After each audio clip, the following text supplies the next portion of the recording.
Okay, here is promised is the proof of tati, right? Being straightforward and honest through the use of the stick. Okay, the stick, right, is transferable skills. If I can outmaneuver you at stick fighting, we both have the stick, and you pick any size you want, I pick any size we want. I want, we go at it, and I smack you in the head, or I smack you on the neck, or I snap you in the stomach. There's a thin line between that and stabbing you with a sword in a sword fight. Okay, and the stick has different balance, and swords have different balances, and so on and so forth. So it's transferable skills, what I call transferable, translatable, universal, convertible, and communicable skills that are communicated through sparring. And our spirit is our driving force, and voila, you see what I'm saying? And so we're being straightforward and honest, right? The way, the truth, and the life, right? Christ was crucified on two sticks, the crossing of two sticks and stick fighting, right? The cross, okay, crossing over into the realm of spirit warfare, right? That is the true form. It's martial arts, martial and marital, right? David and Goliath. What Goliath said to David specifically is, why do you come after me?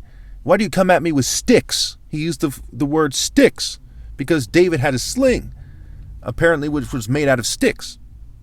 So it's the art of being straightforward and honest through the use of a stick, okay? And so, the David and Goliath thing was superimposed on, okay, stick fighting. And in fact, Samson was said to, before he brought down the temple on himself and killed himself and his enemies, he was said to slay over 1,000 Philistines with a donkey's jawbone, or going back to transferable skills from sparring. So it's overkill in various stories. Jonathan going up and taking on the Philistines, okay, and the Lord being with him striking them down, okay. Joshua, Jericho, it's overkill in the Bible.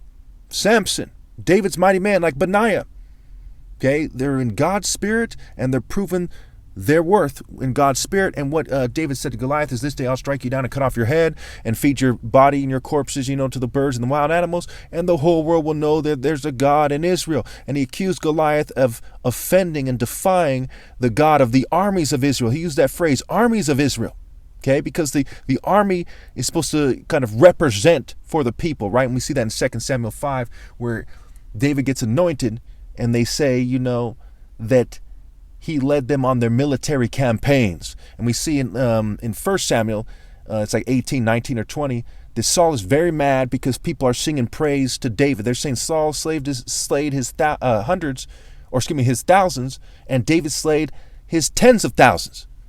And the Saul says, hey, they given him everything. He specifically is mad because he says they gave David everything by making him a greater martial arts general than Saul.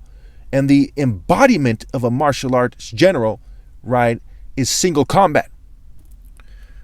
Because when one has that intimate knowledge of martial combat, okay, that's greater, having that intimate knowledge and that skill to beat anybody, that's greater than simply telling troops where to go. That's like playing chess versus conveying the spirit of God and righteous intensity yourself.